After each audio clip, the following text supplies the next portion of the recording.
नमस्कार, राष्ट्रवाद में आपका स्वागत है। मैं हूं सुशांत सिन्हा। राष्ट्रवाद यानी देश से बढ़कर कुछ नहीं। योगी आदित्यनाथ की बुलडोजर कार्रवाई पर सवाल उठाने वालों को आज जवाब मिला है। जो लोग प्रोपेगेंडा फैलाकर योगी सरकार पर आरोप लगाते थे कि योगी सरकार संप्रदाय विशेष पर ही बुलडोजर की कार्रवाई करती है, उन्हें आज की जो कार्रवाई हुई है उसने साफ साफ बता दिया कि योगी सरकार धर्म देखकर नहीं बल्कि अपराध देखकर कार्रवाई करती है। योगी राज में अपराधियों और अवैध कब्जा करने वालों की कोई जगह नहीं है और आज हम इस पर बात करें, लेकिन उससे पहले आपको बताते हैं कि आज हुआ क्या है। नोएडा के ओमैक्स सोसाइटी में महिला के साथ गाली गलौज करने वाले तथा कथित नेता श्रीकांत त्यागी के घर पर आज बुलडोजर की कार्रवाई की गई। अथॉरिटी की टीम आज सुबह सोसाइटी पहुंची और गालीबाज त्यागी के घर पर बुलडोजर चलाकर अवैध निर्माण को ध्वस्त कर दिया। इस कार्रवाई पर भी विपक्ष सवाल उठा रहा है, लेकिन सोसाइटी के लोगों ने कहा कि उन्हें अपने सीएम योगी आदित्यनाथ पर पूरा भरोसा था कि वो जल्द कठोर कार्रवाई करेंगे। आज की कार्रवाई के बाद श्रीकांत त्यागी ने कोर्ट में सरेंडर की याचिका भी दे दी। कोर्ट 10 अगस्त को याचिका पर सुनवाई करेगा। इतना ही नहीं, जिन 6 लोगों को कल रात में गिरफ्तार किया गया था उन्हें 14 दिन की न्यायिक हिरासत में भेज दिया गया है।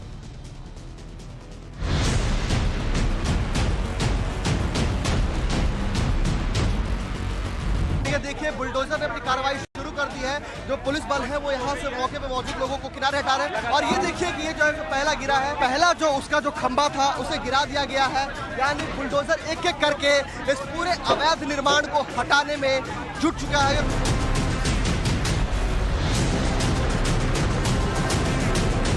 ये देखिए कि किस तरीके से ये जो है अवैध अतिक्रमण को तोड़ा गया है और अब से थोड़ी देर पहले जो एक अवैध निर्मित एक जगह थी वो पूरे तरीके से मलबे में ढेर हो चुकी है।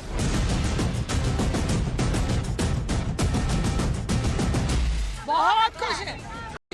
कंस्ट्रक्शन जो इंसिडेंट हुआ था परसों, उसके बाद हमें योगी जी से पूरी उम्मीद थी वो एक्शन लेंगे और हमें अभी भी पूरी उम्मीद है कि गिरफ्तारी भी होगी।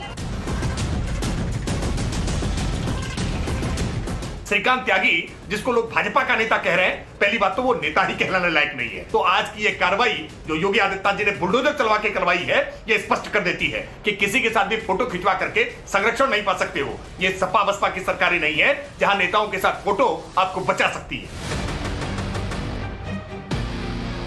भारतीय जनता पार्टी का छोटे से छोटा नेता, बड़े से बड़ा नेता, वो पुलिस की चुंगल से निकल जाता है। वो कितनी भी बदतमीजी कर ले महिलाओं से, उनके साथ दुर्व्यवहार कर ले, पर भारतीय जनता पार्टी की पूरी संरक्षण उनको मिलती है। आज बुलडोजर उनके घर पे चलाना, मैं मानती हूँ कोई भी जाति, कोई धर्म पे बुलडोजर जस्टिस नहीं होना चाहिए। बुलडोजर जस्टिस तब होना चाहिए जब पहले आपने जस्टिस उस महिला के साथ किया हो जिसके साथ ये अभद्रता से उन्होंने भाषा का इस्तेमाल किया है। वो गुंडे तक भेज देते हैं उनके घर पे।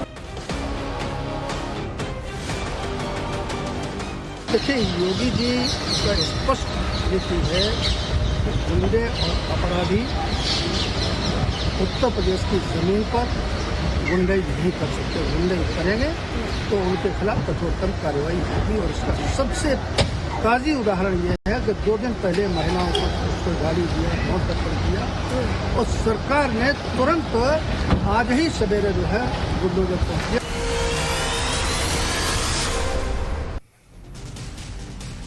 श्रीकांत त्यागी की महिला से बदसलूकी का वीडियो वायरल होने के बाद विपक्षी दलों ने योगी सरकार पर सवाल उठाए। विपक्षी दलों ने योगी सरकार को यह कहकर घेरा था कि श्रीकांत त्यागी बीजेपी का नेता है, इसलिए उस पर कोई कार्रवाई नहीं होगी। आपको आम आदमी पार्टी के नेता सौरभ भारद्वाज का 2 दिन पहले का बयान सुनवाता हूं, उन्होंने क्या कहा था। भारतीय जनता पार्टी का अगर वो नेता नहीं है तो बुलडोजर कहां है? फटाफट योगी जी जो है अपना बुलडोजर निकाले और उसको तहस नहस कर दे। ये तो बहुत आसान है। फिर तो कुछ बचता ही नहीं है। फिर तो समाजवादी पार्टी का तो अब तक तो बुलडोजर चले जाना चाहिए था। इतनी चर्चा ही नहीं होनी चाहिए थी इस चीज के ऊपर। तुरंत जो है बुलडोजर की कार्रवाई की जाए और ये साबित किया जाए कि वो भारतीय जनता पार्टी का नहीं है, क्योंकि भारतीय जनता पार्टी के लोगों पे बुलडोजर नहीं चलता। लोगों की शिकायत ही है कि भारतीय जनता पार्टी के लोग कितनी गुंडाई करें, उनके ऊपर बुलडोजर नहीं चलाया जाता, उनका एनकाउंटर नहीं किया जाता, उनकी गाड़ी नहीं पलटती। लोगों की बहुत सारी शिकायतें। सौरभ भारद्वाज जी चाहते थे कि बुलडोजर चल जाना चाहिए, बुलडोजर चल गया। उधर यूपी में योगी सरकार ने पहले कार्यकाल हो या फिर दूसरा कार्यकाल चुन चुनकर अपराधियों पर शिकंजा कसा। किसी भी धर्म का हो, किसी भी जाति का हो, योगी सरकार ने बुलडोजर की कार्रवाई की। लेकिन योगी सरकार की कार्रवाई को भी धार्मिक रंग दिया जाने लगा। बुलडोजर का धर्म बताने की कोशिशें हुई। कहा गया कि योगी सरकार धर्म विशेष के लोगों को निशाना बनाने के लिए बुलडोजर का इस्तेमाल करती है, मुसलमानों पर यह अत्याचार होता है। तमाम बातें की गई। आज इस मुद्दे पर डिबेट करें उससे पहले कुछ और बयानों का भी जिक्र कर लेता हूं जिन्होंने बुलडोजर पर योगी सरकार के खिलाफ प्रोपेगेंडा फैलाने की भरपूर कोशिश की। ओवैसी के कुछ बयान आपको दिखाता हूं। 12 जून 2022 को उन्होंने कहा था कि आफरीन फातिमा के घर को तोड़ा गया, टेनी का घर क्यों सुरक्षित है? हिरासत में प्रताड़ना करने वाले पुलिस की प्रशंसा, मुखर मुसलमान होना अपराध है। फिर उन्होंने 20 अप्रैल को कहा कि बुलडोजर अंसार अहमद पर चलेगा, अर्जुन अजय पर नहीं। यही अंतर है। कोर्ट में ताला लगा देना चाहिए, सीएम ही चीफ जस्टिस हैं, ये उन्होंने 12 जून को कहा था। ओवैसी के अलावा बाकी विपक्षी पार्टियों ने भी योगी सरकार की बुलडोजर कार्रवाई पर सवाल उठाए थे। 13 जून को मायावती ने कहा था कि यूपी सरकार एक समुदाय विशेष को टारगेट करके बुलडोजर की कार्रवाई कर रही है। 12 जून 2022 को अखिलेश यादव ने कहा था कि बिना जांच पड़ताल के बुलडोजर से सजा दी जा रही है। 12 जून को ही शशि थरूर कांग्रेस के नेता हैं, उन्होंने कहा कि किस कानून के तहत यह कार्रवाई हो रही है। 21 अप्रैल को तौकीर रजा ने कहा कि जिस दिन देश का मुसलमान सड़कों पर आ गया तो संभालना मुश्किल हो जाएगा। चलाओ बुलडोजर आशीष के घर पर, देखते हैं हिम्मत है तो तुम्हारी। तुम नहीं चलाओगे क्योंकि उसका नाम आशीष है, तुम उसके घर पर चलाओगे जिसका नाम अहमद है। क्या इंक्रोचमेंट है ही नहीं तो क्यों हिंदू मुसलमान करने आओ यार, ये तो बताओ। पास करा करके घर किसी के बने हैं तो भारतीय जनता पार्टी के लोगों के बने हैं। क्या भारतीय जनता पार्टी अपने घरों पर बुलडोजर चलवाएगी? एक थाने में एक बेटी के साथ बलात्कार हो गया, क्या थाने में बुलडोजर चलेगा? ओवैसी भी छाती ठोक कर कह रहे थे कि चला के दिखाओ बुलडोजर किसी हिंदू पर।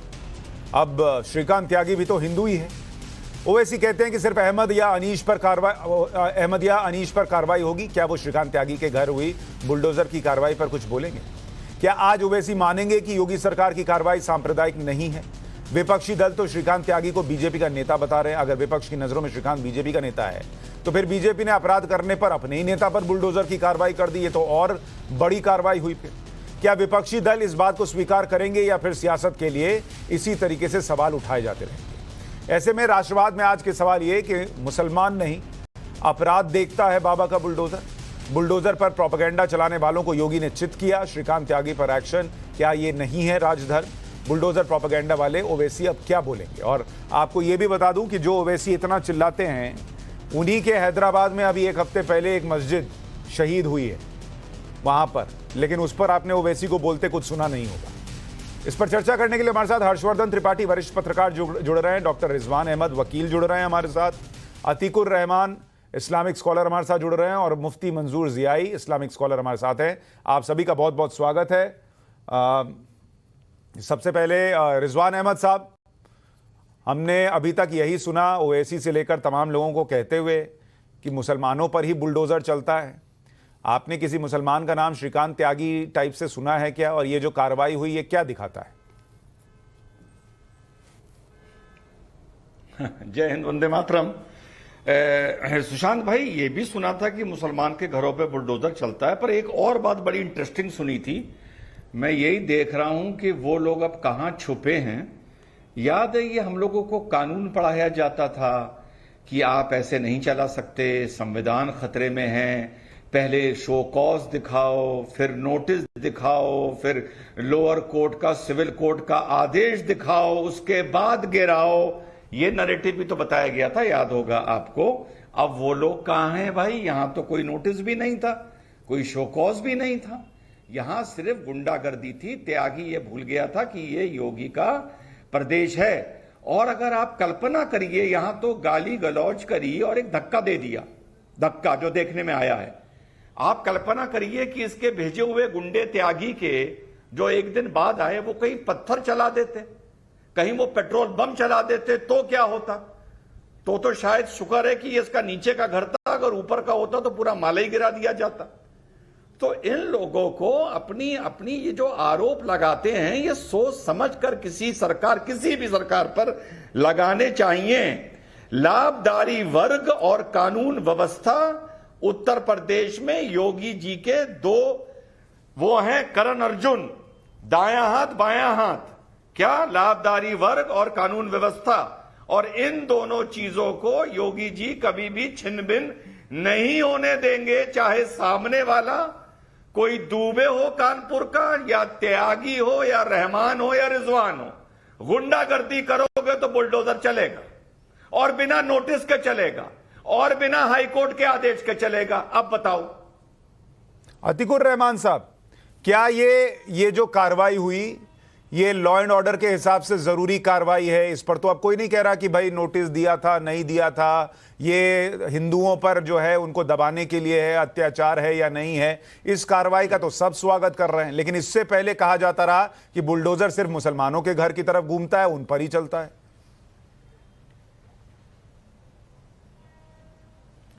सुशांत जी, मैं समझता हूं आज भी हमारे भारत में अगर कोई उम्मीद करता है तो वो ये उम्मीद करता है कि सरकार की कार्रवाई मेरे या आपके बोलने पर ना चले।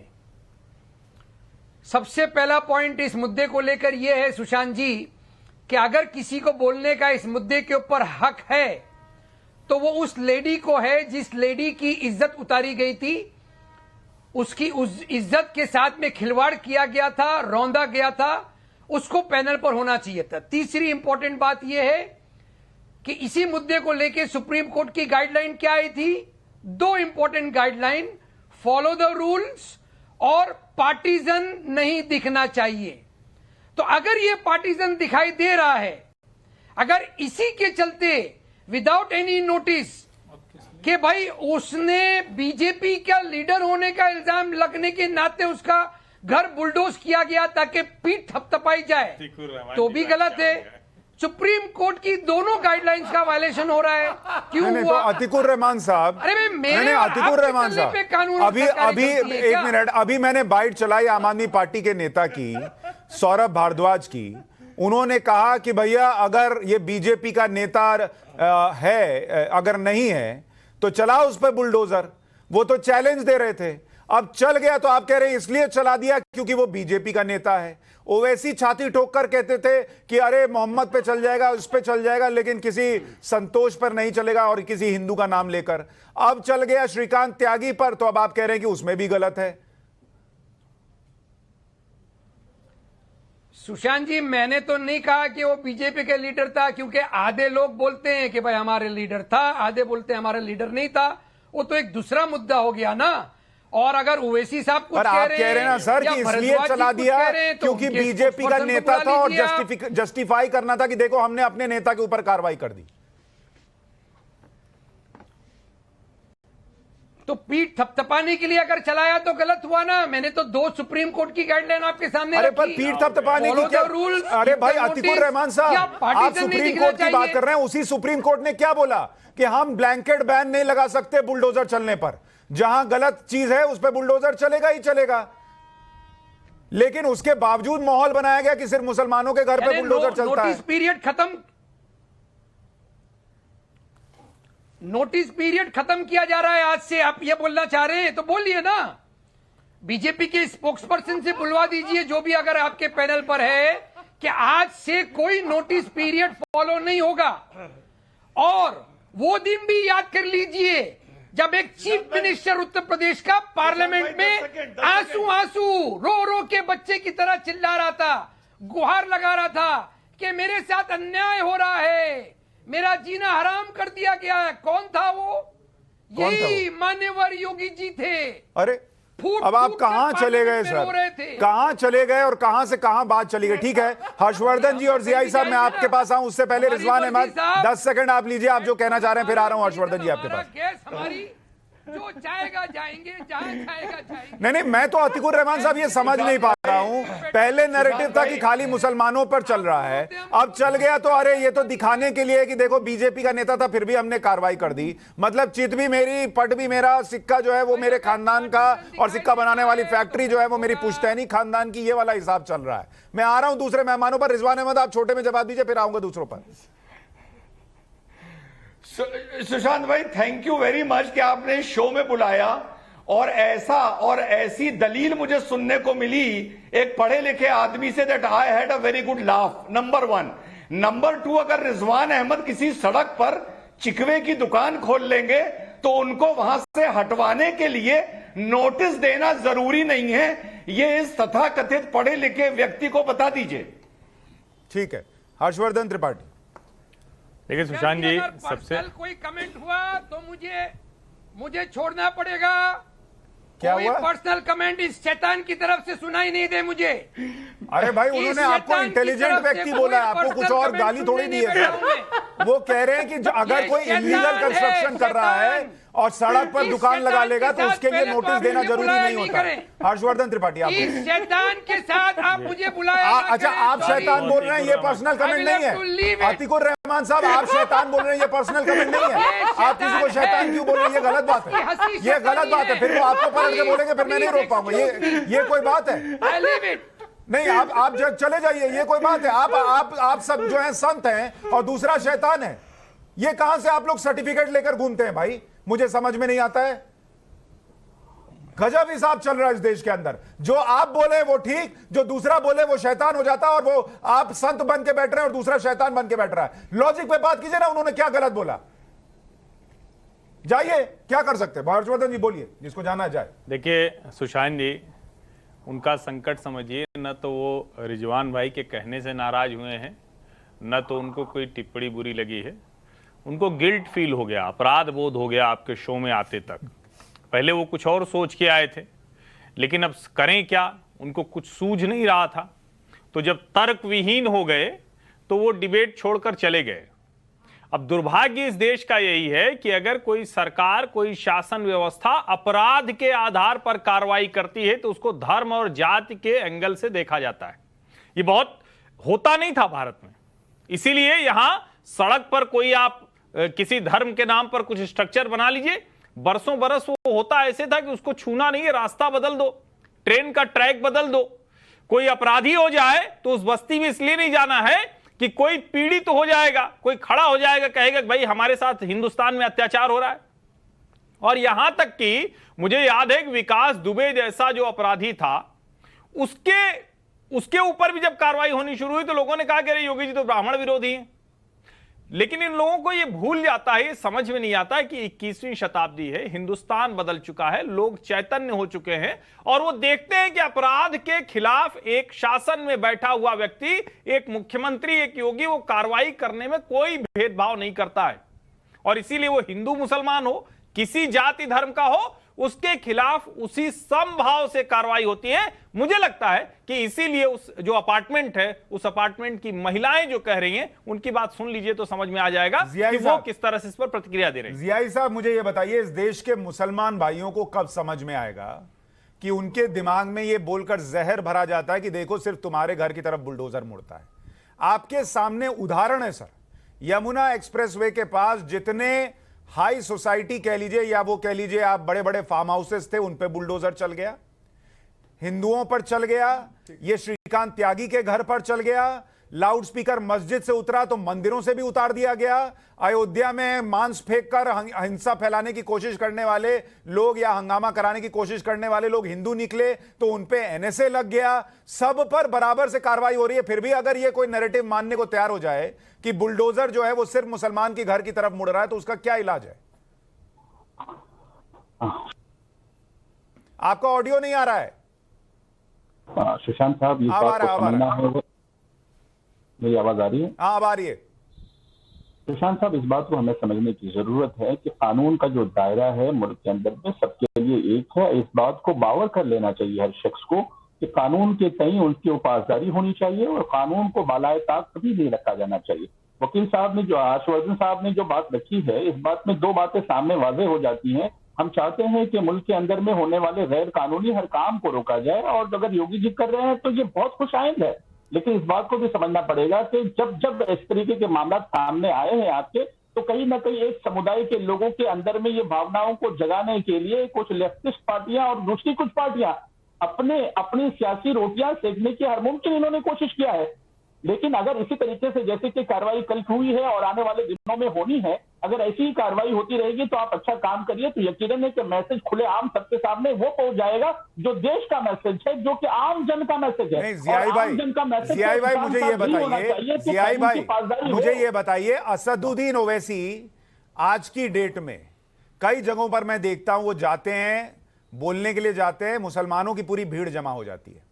क्या आज की डेट में मुसलमान उनकी रैलियों में खड़ा होकर उनसे पलटकर पूछेगा कि भाई तुम तो कहते थे कि ये हिंदुओं पर बुलडोजर नहीं चलता, ये तो श्रीकांत त्यागी के घर पर चल गया। क्या आज की डेट में मुसलमान उनसे पलटकर पूछेगा कि हफ्ते भर पहले उसी हैदराबाद में जहां पर वो सांसद हैं वहां एक मस्जिद शहीद कर दी गई, वहां तो तुमने कोई हंगामा नहीं किया, उसको लेकर टीवी पर छाती नहीं पीटी, उसको लेकर टीवी पर हंगामा नहीं किया, और जो मस्जिद ज्ञानवापी की अभी टूटी भी नहीं, जिसका केस अभी कोर्ट के अंदर चल रहा है, उसके लिए पहले ही तुमने भड़काना शुरू कर दिया कि एक और मस्जिद शहीद नहीं होने देंगे। ये पलटकर मुसलमान भाई पूछेंगे असदुद्दीन ओवैसी से अगर उनकी आंखें खुल रही हैं तो? बहुत ही खुले लफ्जों में आपके चैनल के हवाले से और राष्ट्रवाद के इस प्रोग्राम के हवाले से मैं बहुत ही आपके हवाले से ये कहना चाह रहा हूं ताकि आपके व्यूअर इस बात को सुने। एज अ मुफ्ती मैं कह रहा हूं इस बात को कि आप असदुद्दीन अवैसी की बातें असदुद्दीन अवैसी की हैं, ना कि पूरे हिंदुस्तान के मुसलमानों की। ना ही वो मेरी हिमायत के साथ में मेरी हिमायत उन्हें ही हासिल है या पूरे हिंदुस्तान के मुसलमानों की हिमायत उन्हें हासिल नहीं है। साहब वो एक कॉन्स्टिट्यूंसी के एमपी हैं, वो अपनी बात रखते हैं, एक पार्टी के तो जिम्मेदार हैं, वो अपनी पार्टी के ही कुछ भी बातें रख सकते हैं, लेकिन हक बात कहना हर एक हिंदुस्तानी का। आप मानते हैं ओवैसी भड़का रहे हैं खाली? आप मानते हैं? सिर्फ ओवैसी की नहीं, कई एक लोग हैं जो अपने सत्ता की रोटी पाने के लिए भड़काने का काम करते हैं। तो ओवैसी भड़का रहे हैं, उसमें उस लिस्ट में ओवैसी हैं? यकीनन जो भड़काता है हर उसकी निंदा होनी चाहिए और मैं बहुत ही जिम्मेदारी के साथ। रिजवान अहमद साहब, ओवैसी भड़का रहे हैं ये जियाई भाई भी मान रहे हैं, हम लोग तो पहले ही मानने की कैटेगरी में हैं। आपके हिसाब से जो आदमी यहां ज्ञानवापी में मस्जिद टूटी भी नहीं, उसका बाल भी बांका नहीं हुआ, अभी अदालत में केस चल रहा है, उसके लिए कहे कि मस्जिद शहीद हम नहीं होने देंगे, और हैदराबाद में मस्जिद शहीद हो जाए तो टेलीविजन पर नजर भी ना आए, कोई बाइट भी ना दे, वो ओवैसी जिनके पास दुनिया के हर विषय पर कहने के लिए कुछ ना कुछ है, वो हैदराबाद की मस्जिद के गिर जाने पर कुछ ना बोलें, क्या ये इत्तेफाक है या यही उनका सच है जो देश के मुसलमानों को समझ में आना चाहिए? दो बातें, पहले आपके सवाल का जवाब दे दूं साहब। बहुत से मुसलमान ऐसे नेता हैं, चाहे आजम खानी क्यों ना हो, जिनसे मेरी शिकायत रहती है, मतभेद रहते हैं, मनभेद भी रहते हैं, लेकिन जितना बड़ा बहरूपिया ओवैसी है उतना कोई आजादी के बाद मुसलमान लीडर पैदा नहीं हुआ। पैदा ये पूरे देश की मुसलमान औरतों की इज्जत का जिम्मा लेके घूमता है। आपने बड़ा अच्छा सवाल पूछा है, भावनात्मक सवाल है मेरे लिए, जवाब देने दीजिए। हैदराबाद में 14 साल से लेकर 17 साल की लड़कियां सौइयों बिक गई और उन्हीं गलियों से बिक गई जिन गलियों में ये बहरूपिया राजनीति करता था। इसने आवाज उठाई नहीं उठाई। 2 दिन पहले मस्जिद शहीद हुई, सेक्रेटेरिएट बन रहा था, 2 मस्जिदें और शहीद हुई, इसने आवाज उठाई नहीं उठाई। शाहीन बाग पूरे हिंदुस्तान में बनाने की बात करता था, हैदराबाद में औरतों का जमावड़ा किसी सड़क पर नहीं बैठा, क्योंकि वहां पर इसको सरकार के साथ मिलके इंस्टीट्यूट चलाने हैं और सिक्योरिटी लेनी है। पूरी हिंदुस्तान में मुसलमानों का अर्निंग लेवल और एजुकेशन लेवल बढ़ाना चाहता है, और हैदराबाद और तेलंगाना में मुसलमान 4% नौकरियों में हैं। इससे ज्यादा बहरूपिया कोई मुस्लिम लीडर आजादी के बाद पैदा नहीं हुआ, पहली बात। अब मैं अपनी बात कर लूं, ये तो आपके सवाल का जवाब था। इस शशिकांत के मामले में एक बड़ी इंटरेस्टिंग बात है, भले उसका महत्व नहीं है और मुझे बड़ी ठंडक मिली। पहली चीज कि साहब ये जो दस्ता लीड करके गए थे, जेसीबी लेके गए थे, ये गए थे श्रीमान इश्तियाक अहमद साहब। तो इस चीज ने मुझे बड़ा प्रभावित किया और बड़ी मुझे हंसी आई कि इश्तियाक साहब भाजपा के नेता का बुलडोजर लेके घर गिराने गए थे, पहली चीज। दूसरी चीज, अभी एक साहब वो पढ़े लिखे तो हैं, लेकिन जो उन्होंने तर्क दिया बुलडोजर चलने का कि ये तो दिखावा है, तो चलिए वो सुन जरूर रहे होंगे, आपको तो मालूम होगा। एक वो खबर बता दूं योगी की जो अभी चर्चा में नहीं आई है और जिस पर डिबेट नहीं हुए। अयोध्या डेवलपमेंट अथॉरिटी ने 40 लोगों की लिस्ट निकाली है कल, जिन्होंने अपनी जांच में यह पाया है कि इन्होंने अवैध जमीनों पर कब्जा किया और अवैध कॉलोनाइजेशन किया अयोध्या में। कोई ये चर्चा नहीं है, कोई पब्लिक में ये डोमेन में खबर नहीं है।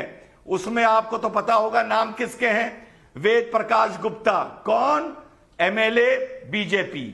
दूसरे शशिकांत ऋषिकेश उपाध्याय, कौन, अयोध्या के मेयर बीजेपी।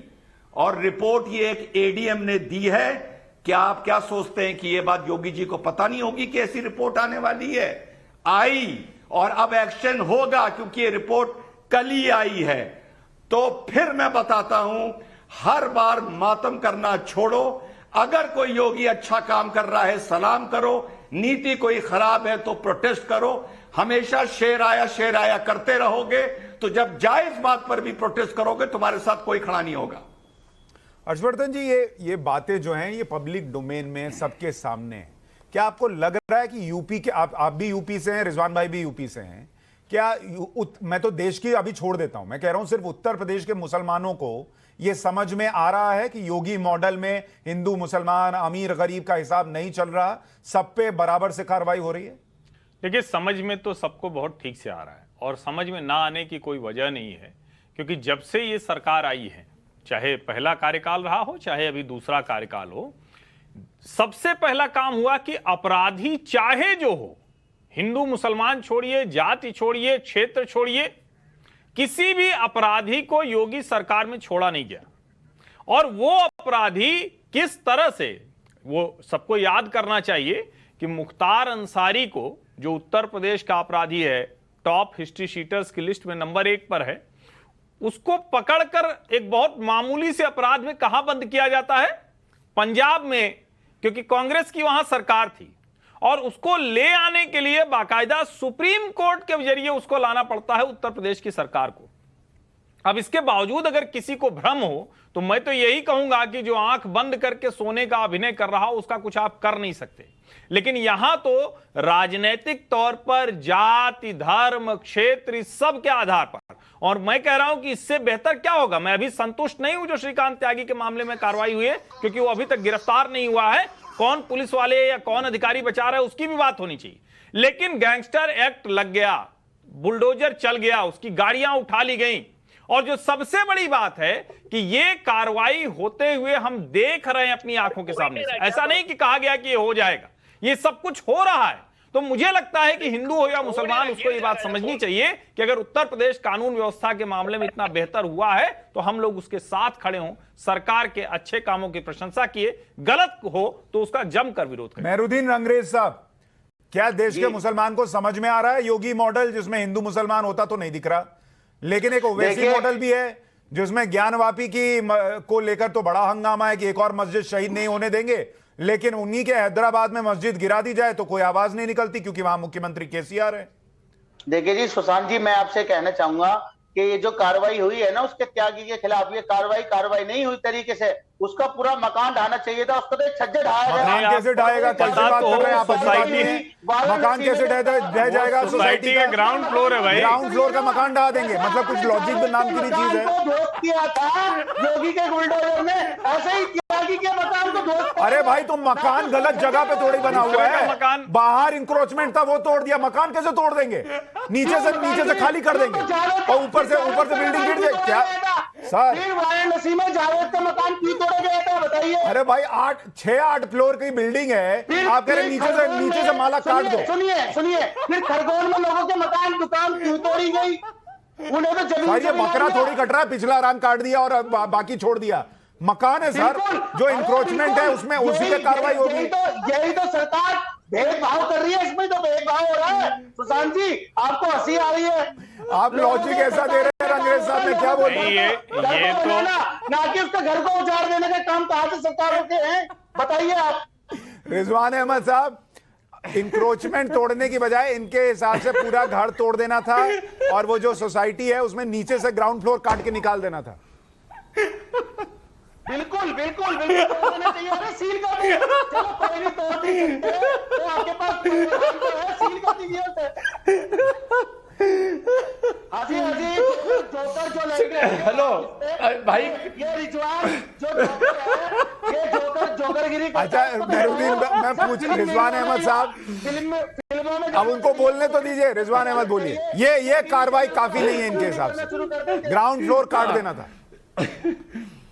एक मिनट सुशांत भाई, गंभीर हो जाऊं थोड़ा सा, आप भी ऐसा डिबेट करवाते हो भाई, ऐसे डिबेट में मुझे मत बुलाना आप। अरे मुझे थोड़ी पता था। मैं आपकी कॉमेडी, आप सीरियस बात कर लो। ठीक है अब सुशांत आप भाई, बोलने फिर मैं जिया सुशांत भाई के भाई, पास जाऊं। बोलिए रिजवान अहमद। एक बात मैं आपको बता दूं, और ये बात हर्षवर्धन जी को भी नहीं पता होगी। क्यों? क्योंकि ये लॉ से कनेक्टेड बात है। हर्षवर्धन जी ध्यान से सुनिएगा, आपने गुंडागर्दी की बात की थी। सुशांत भाई, मैं कसम उठाता हूं, कसम अपने प्रोफेशन की, हमारे लखनऊ में गुंडों का नहीं, उन लड़कों का जिनके ऊपर एक एक दो दो मुकदमे हैं ना, कसम उठा रहा हूं, जिसकी कहो उसकी खा दूं, अपने प्रोफेशन की कसम उठा रहा हूं, काले कोट की। जीना हराम कर दिया है पुलिस ने उनका जीना। मैं 2 गुंडा एक्ट में आर्गुमेंट करके आया हूं, कमिश्नरेट पुलिस ने गुंडा एक्ट लगा दिया, लड़के को तड़ी पार कर दिया। मैं कमिश्नर डिवीजन रेंज के पास अपील में गया, और जानते हैं मुकदमे कितने थे? 2, और आदमी लड़के की जात ठाकुर, एक 2017 का मुकदमा और एक 2020 का मुकदमा। वहां पर जाके साहब मैंने यही कहा कि पुलिस दुरुपयोग कर रही है मैडम, ऐसे नहीं चलेगा। लेकिन मेरा दिल जानता है पुलिस क्या कर रही है, कि ये दुरुपयोग आने वाले 5 साल में उत्तर प्रदेश के लिए बहुत बड़ा एक उपयोग होगा। मैं गवाह हूं। तुम इधर गुंडागर्दी करो, इधर पुलिस गुंडा एक्ट लगा रही है, तुम इधर करो, इधर लगा रही है, तड़ी पार कर रही है। ये हाल है इस समय राजधानी का। गुंडागर्दी करने वाले भूल गए कि गुंडागर्दी होती क्या है। जियाई साहब, मुझे एक बात बताइए, आप देख रहे हैं इस पैनल में भी, मैं तो चलिए मैं पत्रकार हूं और मैं एंकर हूं, तो मैं अपने सिर्फ सवाल रख रहा हूं। पत्रकार हर्षवर्धन भाई भी हैं, लेकिन वो चूंकि पैनल में आए हुए हैं, अपनी राय दे रहे हैं। उन्होंने एक बार भी नहीं कहा कि वो त्यागी है, हिंदू है, इसलिए देखिए उसको टारगेट किया गया। वो तो कह रहे हैं मैं संतुष्ट नहीं हूं, अभी और कार्रवाई होनी चाहिए थी। उस सोसाइटी में कितने हिंदू खड़े हैं जो ताली मार रहे हैं कि इसका घर तोड़ दिया।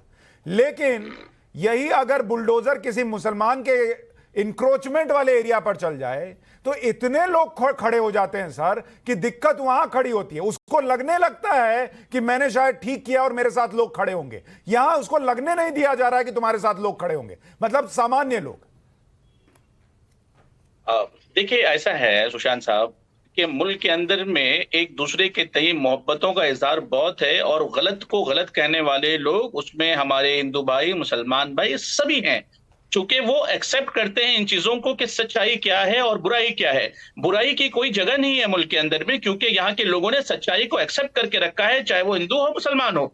लेकिन चुनिंदा वो लोग जो उस पर राजनीति करना चाहते हैं और अपनी राजनीतिक रोटियां सेकना चाहते हैं, ये लोग कहीं ना कहीं राष्ट्रवाद को मजाक बनाने की कोशिश करते हैं। जिस तरीके से आपका इतना खूबसूरत प्रोग्राम राष्ट्रवाद का चलता है, इसमें भी मजाहिया लोग आकर के इसको कॉमेडी करना चाहते हैं। लेकिन मैं आपको बहुत ही जिम्मेदारी के साथ कहता हूं कि मुल्क के अंदर में होने वाले हर उस गलत काम की निंदा हर वो शख्स करता है जो कि मुल्क से मोहब्बत करता है, और कानून की पासदारी करना हम सबकी जिम्मेदारी है। और मुल्क में रहने वाले तमाम वासियों को चाहिए कि मुल्क के कानून की पासदारी करें और कानून के साथ चलें। और अगर कुछ गलत हो रहा है तो गलत का विरोध हर एक सिविल सोसाइटी करती है और उस पर कानूनी कार्रवाई होती है, इसमें कोई बुराई नहीं है। नहीं जियाई भाई, देखिए आपकी बात अलग है, कुछ और लोगों की बात अलग है, लेकिन देखिए सच्चाई ये भी है कि जैसे ही कोई ऐसी कार्रवाई होती है तो पार्टी देखकर, नेता देखकर, और जिस पर कार्रवाई हुई उसका धर्म देखकर लोग खड़े हो जाते हैं। ये होता है सर। नहीं सुशांत जी, देखिए वो पार्टी के लोग होते होंगे, जो उनके कार्यकर्ता होते होंगे, उनके लोग होते होंगे। घर टूट रहा था मुख्तार अंसारी का, तो उनके पार्टी के लोग, उनके कार्यकर्ता जरूर पहुंचे होंगे। तो इस तरीके के जो कार्रवाइयां हुई है उनको तकलीफ जरूर पहुंची है, लेकिन आम नागरिक को, आम मुसलमानों को, आम हिंदुस्तानियों को कोई तकलीफ नहीं है। क्योंकि हम ये चाहते हैं मुल्क के अंदर में होने वाले गैर कानूनी हर वो काम बंद हो, ताकि हमारा मुल्क तरक्की की तरफ बढ़ता जाए। ये हम सब मुसलमानों की, हिंदुओं की, हिंदुस्तानियों की कोशिश है। ये आम हिंदुस्तानियों की बात कह रहा हूं मैं आपके सामने, क्योंकि हर एक शख्स चाहता है मुल्क तरक्की करे। मेरे रंगरेज साहब बोलिए, आपको खुशी हो रही है योगी मॉडल से?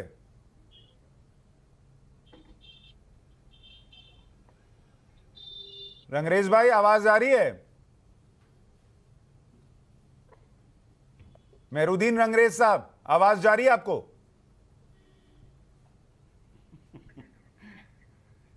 घर आपका ग्राउंड फ्लोर पे है कि टॉप फ्लोर पे है? सिग्नल नीचे से गायब ना कर दिया हो योगी मॉडल ने। ये अच्छा है सुशांत भाई, ये अच्छा है। सुशांत भाई, रिजवान अहमद बोलिए। जी सुशांत भाई जी, जी आ रही है। आगे आगे रुकिए, एक मिनट। रिजवान भाई आवाज आ गई उनको। रिजवान भाई 2 सेकंड दीजिए, 2 सेकंड दीजिए, रंगरेज भाई को आवाज आई है। बोलिए रंगरेज भाई। ठीक है। देखिए जब सुनाइए क्या अभी कुछ दिन पहले हमारी बकरा ईद का त्योहार हुआ तो उस पर तो इन्होंने सारी तरीके की पाबंदी लगा दी योगी सरकार ने। मगर जब कावड़िया निकलते हैं, जब कावड़ियों की एक रैली निकलती है, 10 दिन रोड ब्लॉक करते हैं, उनके ऊपर पुष्पमाला डाली जाती है, तो ये क्या भेदभाव नहीं किया जाएगा सरकार में? एक तबके को खुश करने के लिए, हिंदू मुसलमान करने के लिए 80-20 की बात जो करते हैं योगी जी, वो जो नेगेटिव सेट करते हैं, जो प्रोपेगेंडा चला रहे हैं हिंदू तुष्टीकरण का, क्या उसे आप क्या सुशांत जी नहीं कहेंगे? क्यों पुष्पमाला क्यों डाली गई सरकारी खजाने से? कहां गए हमारे टैक्स पेयर के पैसे से? आप ऐसे काम, धार्मिक काम क्यों कर रहे हैं? इस पर कोई सवाल रंगरेज भाई, लेकिन मेरे पास तो विजुअल है। रंगरेज भाई मेरे पास तो विजुअल है कि पुलिस वाले लोग जो हैं वो इफ्तारी खिला रहे हैं। उसमें तो आपने नहीं पूछा पुलिस वाले कि वो खजूर जो है वो टैक्स पेयर के पैसे से आया कि नहीं आया। अरे सुनिए, बताइए कहां का? अरे सरकार का क्या काम? अरे सरकार का क्या काम होता है? सबको साथ लेके चलने का काम होता है। अच्छा, मगर सरकार एक तो मुसलमान को अगर इफ्तारी खिला दे तो सबको साथ लेकर चल रही है, और कावड़िए पे फूल बरसा दे तो वो जो है वो सरकार का काम नहीं है। आपको पता है कितने मंदिरों पर सरकार का अधिकार है, सरकार का कब्जा है, पैसा जाता है। आपकी वक्त की एक प्रॉपर्टी सरकार की नहीं है बॉस, समझे? तो अगर कावड़ियों पे 4 फूल बरस गए तो इतना गाली ना बरसाइए। आपकी किसी प्रॉपर्टी पर सरकार कब्जा करके नहीं बैठी। रिजवान अहमद बात कहिए। ये क्या कहेंगे जी, तो तुम्हें पता आपने वो मुंह की बात छीन ली, पर इन लोगों को कौन क्या? ये तो हंसने और हंसाने आते हैं, कॉमेडी सर्कस में जाना चाहिए इन्हें। आप ये टीवी चैनल पे बिठा देते हैं, पता नहीं। अच्छा कोई बात नहीं, आप हंसने का मौका मत दीजिए उनको। रिजवान अहमद बोलिए। सुशांत भाई पहले तो खुदा के वास्ते रंगरेज को यह बता दीजिए कि वो ग्राउंड फ्लोर पे मकान है, वो मल्टी स्टोरेड बिल्डिंग है, उसका अगर फ्लैट गिरा दिया तो ऊपर के 10 घर गिर जाएंगे। पहले तो इसको ये बता दीजिए। दूसरी चीज, आज जो ये डिबेट हो रहा है सुनिए सुशांत भाई, आज जो ये डिबेट हो रहा है, दोस्त किया गया, 3 बुलडोजर लगाए गए, उसका सिर्फ एक छज्जा तोड़ दिया तो आप उसकी बराबरी कर लेंगे। तो यही तो भेदभाव है डॉक्टर रिजवान साहब, जो आप कहना नहीं चाहते। अरे भाई सुन लो, की बात नहीं कहना चाहते, उन्हें घर से सुन लो, घर तोड़ दिया जाता है और तब भी उसके नाम नहीं। अरे सुन लो, और रंगरेज मेहरुद्दीन रंगरेज साहब, इस देश में ये जो सो कॉल्ड सेक्युलरिज्म चलता था कि अगर मेरे साथ एक पर कार्रवाई लेवल 1 की कार्रवाई हुई है तो सामने वाले पर लेवल 3 करो तभी मैं सेक्युलरिज्म मानूंगा, ये खत्म हो गया इस देश में। बराबरी से चलता है। भाई जवाब दे दो। सुशांत भाई 10 सेकंड, तो टूटेगा, जिसका सामने का सुशांत भाई 10 वो सेकंड टूटेगा। आपका छज्जा तोड़ा इसलिए किसी का घर नीचे से तोड़ के काट के निकाल देंगे। सुशांत भाई, हर्षवर्धन जी 1 मिनट। सुशांत भाई 10 सेकंड। जरूरी बात, सुशांत भाई, रंगरेज जी लगता है पूरी तरह से ये बहस में समझ नहीं पा रहे हैं कि किस विषय पर क्या बात करनी है। अब छोड़ के चले न जाए अतीकुर रहमान जी की तरफ। अरे भाई, यहाँ जो मसला है, उस सोसाइटी में एक व्यक्ति जिसका घर था, जिसका फ्लैट था, उसने सोसाइटी की एक महिला के साथ बदसलूकी की, उसने अपने घर पर अतिक्रमण कर रखा था, उसके खिलाफ शिकायतें आई, उस पर कार्रवाई हुई। अब आप जो हिस्ट्री शीटर हैं, जो दंगाई हैं, उनसे तुलना कर रहे हैं और आप ये कह रहे हैं कि क्यों नहीं पूरी सोसाइटी को गिरा दिया जाए। तो हास्यास्पद आप हो रहे हैं। आपको देखने वाले क्या करेंगे? या तो गुस्सा होंगे, अपना सर फोड़ेंगे, या फिर हंसेंगे जो रिजवान भाई कर रहे हैं। आप सोचिए ना, आप क्या बोल रहे हैं। ऑडियो उनका कम है। रिजवान अहमद जवाब दीजिए। सुशांत भाई, आइए आपके दर्शकों को फिर से एक बार समझा दूं, जो बात अभी हर्षवर्धन जी ने बोली उसको आगे बढ़ा दूं। एक होता है घर जो मेरा है, जहां मैं रहता हूं। एक होता है सोसाइटी का फ्लैट। सोसाइटी का फ्लैट, वो भी ओमैक्स का, उसके घर की एक दीवार भी अवैध नहीं हो सकती, एक कमरा भी अवैध नहीं हो सकता, एक टॉयलेट भी अवैध नहीं हो सकता, क्योंकि ये एक रजिस्टर्ड सोसाइटी ने ये फ्लैट बनाया है। ये रिजवान अहमद की तरह का घर नहीं है जो अलग बना हुआ है जमीन लेकर। वहां पर आपको कोई अवैध कंस्ट्रक्शन मिलेगा ही नहीं, सिवाय उसके जो उस आदमी ने अपने घर के बाहर कर रखा हो। अरे रंगरेज समझ जाओ भाई, तुम हंसाने आते हो, हम हंसते हैं। कॉमेडी तुम जोकर हो, हम कॉमेडी सर्कस में आते हैं। तुम लोग पहले बात तो ऐसी किया करो जो लगे कि तुमने 8वीं कक्षा पास करी है। 8वीं, तुम 8वीं भी कक्षा पास करे हुए इंसान नहीं लगते हो। रोने लगो ना, उसके लिए रोने लगो बेचारे के लिए। उसका मकान का छज्जा क्यों तोड़ दिया? उस पे कहां से पकड़ के लाते हो इनको सुशांत भाई? आप जेल में क्यों डाल रहे हो? छोड़ दो, माफ कर दो, बच्चे ही तो है, गलती हो जाती है। छज्जा तोड़ दिया, छज्जा तोड़ दिया, छज्जा तोड़ दिया। अब जिसका घर ग्राउंड फ्लोर पे है उसका भी छज्जा तोड़ दो। अब उसका छज्जा नहीं है तो ऊपर वाले का छज्जा तोड़ दो, क्योंकि किसी का छज्जा तोड़ा है और इनका दिल टूटा है तो किसी ऊपर वाले का छज्जा तोड़ दो। गजब बात कर रहे हैं बॉस आप। जियाई साहब, आप कह रहे थे कि सब लोग विरोध करते हैं। ये देखिए, ये पैनल में भाई साहब बैठे हैं, इनका रिकॉर्ड छज्जे पे अटक गया है। अब ग्राउंड फ्लोर वाले का भी छज्जा तोड़ दो, क्योंकि इनके हिसाब से किसी का छज्जा टूटा है। गजब हाल है। सुशांत भाई, चूंकि इंफ्रास्ट्रक्चर बनाने के जो मामलात हैं, जरा उसकी जानकारी भी हर शख्स को होनी चाहिए। आपने बहुत वाज़ेह लफ्जों में कहा कि गैर कानूनी इमारतें तोड़ी जाती हैं, ना कि लीगल चीजें। और अगर किसी का लीगल है तो यकीनन है कि वो कार्रवाई होगी, उन्होंने जो जुर्म किया है। लेकिन अगर उन्होंने कुछ गैर कानूनी बनाया तो टूटना ही चाहिए। मैं तो बहुत ही वाज़ेह लफ्जों में कहूँ। जियाई भाई, मैं क्या कह रहा हूं कि ये रंगरेज भाई जैसे और लोग मिलेंगे आपको जो यही चर्चा करेंगे चाय की दुकान पर कि देखो उसका छज्जा नहीं तोड़ा, उसका तो नीच बाहर का तोड़ा, हमारा उधर जो है वो मोहम्मद फलाना था उसका छज्जा तोड़ा था। अब इसको कैसे आप निपटाइएगा? देखिए, इसको निपटाने की एक सूरत है। राष्ट्रवाद का चैनल जो है ना, इन तमाम चीजों को निपटा देता है और बहुत वाज़ेह हो जाता है और बहुत वाज़ेह कह दिया कि लीगल चीजों को लीगल तरीके से समझने की जरूरत है। और अगर गैर कानूनी जो काम होगा उस पर पड़ताड़ना होनी चाहिए और उस पर कार्रवाई होनी चाहिए। इसकी मांग हमेशा हम करते थे, करते हैं, करते रहेंगे। मुल्क कानून के साथ चलता है और उम्मीद है कि आने वाले दिनों में कानून का दायरा और वसी होगा और मजबूत होगा और लोगों का भरोसा भी जगेगा। और मैं उम्मीद करूंगा योगी सरकार से भी कि वो लोगों का भरोसा भी जीते और वो लोग जिन लोगों के अंदर में असंतुष्टि डाली जा रही है, कम से कम उन लोगों को संतुष्ट किया जा सके और जो लोग इधर उधर भटक रहे हैं और उनको भटके हुए को सीधी राह पे लाया जा सके, ऐसी कामना और उम्मीद करूंगा। ठीक है रिजवान भाई, रंगरेज साहब जैसे लॉजिक वाले जो लोग हैं उनके लिए क्या ये उदाहरण है कि अगर किसी ने गलत जगह पार्किंग कर दी अपनी कार की और उसके चारों टायर के हवा खोल दिए गए, और वहीं पर अगर किसी की बाइक लगी है तो उसका 2 टायर का हवा खोला गया, तो ये जिद करेंगे कि अब 2 टायर एक्स्ट्रा उसमें लगाओ और उसका चारों का खोलो। अरे भाई, बाइक में 2 ही होता है तो कैसे चारों का हवा खोल दें? सुशांत भाई, फिर से आपके दर्शकों को समझा दूं, ये जो मेरा घर है ये वैध घर है, वैध। ये दर्शकों को समझा रहा हूं। लेकिन अगर ये एलडीए के नक्शे के हिसाब से नहीं बना है तो ये वैध होते हुए भी अवैध हो जाता है और यहां पर बुलडोजर आके मेरा ये पूरा घर तोड़ सकता है। अगर जो मेरे पिताजी ने एलडीए से नक्शा पास कराया था ये मकान उसके हिसाब से नहीं बना है। जो रजिस्टर्ड सोसाइटी होती है उसमें ये प्रॉब्लम नहीं आती है, क्योंकि उनके रूल्स इतने स्ट्रिंजेंट होते हैं कि वो अपने कॉम्प्लेक्स में कोई भी अवैध कंस्ट्रक्शन करके नहीं बेच सकते। रंगरेज जैसों को पहले एजुकेट करिए कि मामला होता क्या है और वो समझते क्या है। और जियाई भाई, कोई हंसने नहीं आता जब कौम की नुमाइंदगी करने वाले जाहिल आके टीवी पर बैठते हैं और ऐसी बातें करते हैं जो 8वीं फेल बच्चा भी ना करे, तो सिर्फ एक सूरत रहती है, या हम सर पीट लें या हम हंस लें। हम सर नहीं पीटते, हम हंस लेते हैं। किसी को समझाने से पहले डिबेट में ऐसे जाहिलों को समझाया करिए कि आके कौम की नाक ना कटाओ। जियाई साहब, किसे जाहिल कह रहे हैं आप वकील साहब? अब इसमें भी आपको डाउट है कि इस बाकी पैनल में किसको कहा जा रहा होगा? जियाई साहब, अब आप बोलिए। देखिए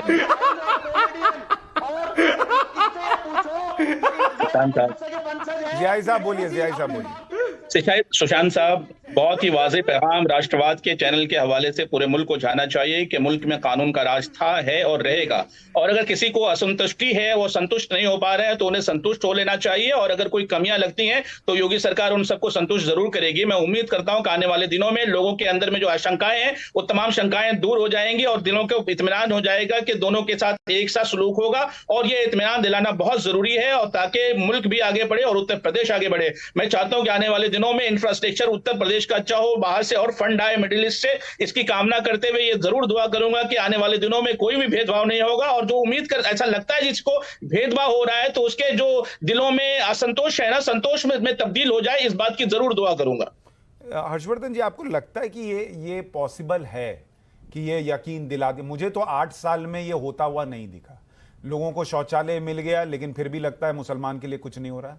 मुसलमानों को, पशमंदा मुसलमानों को घर मिल गया, लेकिन फिर भी उनको लगता है मुसलमान को टारगेट ही किया। अगर किसी ने दिमाग में ये भर लिया है कि मुझे टारगेट ही किया जा रहा है, और उसको ओवैसी का ये नहीं देखना कि उसको यूपी पे तो बोलना है, लेकिन उनको हैदराबाद की मस्जिद तोड़ दी जाए तो उस पर कुछ नहीं बोलना है, तो उस आदमी का क्या कीजिएगा? देखिए, ये संकट बहुत बड़ा है और उसका बहुत बड़ा उदाहरण हमने देश में देखा था जब नागरिकता कानून जो आया था, उसका विरोध करने के लिए जब लोग उतरे, जो देश के मुसलमानों की नागरिकता से दूर दूर तक जिसका कोई वास्ता नहीं है, उसी वक्त ये समझ में आया कि दरअसल इस देश में मुसलमानों के मन में लगातार इस तरह की नफरत फैलाई जा रही है। और वो फिर आपको आगे जाके दिखती है कि मेरा अपराधी है, मुसलमान नाम लगा है इसलिए उसके खिलाफ ये हो रहा है, ये अपराधी है, इसमें ये है। मुझे लगता है कि इस बात को जब तक खुद मुसलमान नहीं तय करेंगे, और वो हमने अलग अलग समय पर देखा है कि टीवी की बहस में तो हम उस पर एग्री हो जाते हैं, लेकिन फिर जैसे ही चौराहे पर जाते हैं तो रंगरेज जी जैसे लोग जो कह रहे हैं कि क्यों नहीं पूरा घर तोड़ दिया गया, क्यों ये कार्रवाई हो गई, वो ऐसे उदाहरण लेकर बैठते हैं और लोग फिर मानने लगते हैं कि हाँ ये गड़बड़ हो रहा है। क्योंकि जब स्कीम में गड़बड़ी नहीं है, अपराधियों पर कार्रवाई हो रही है, दंगाइयों पर कार्रवाई हो रही, तो और कौन सा तरीका होगा कि सरकार भरोसा दिलाए? ठीक है, तो मैं बस इतना चाह रहा हूं कि लोगों को समझ में आए कि भैया इस देश में कानून का राज जब चलता है तो बराबरी से चल रहा है, हिंदू मुसलमान नहीं हो रहा है। कुछ लोग हिंदू मुसलमान कराना चाहते हैं, इसलिए आपके दिमाग में जो भरते हैं उससे बाहर निकलिए। आप सभी मेहमानों का बहुत शुक्रिया। अमित शाह उड़ीसा में कुछ बोल रहे हैं, आपको सुनवाते हैं।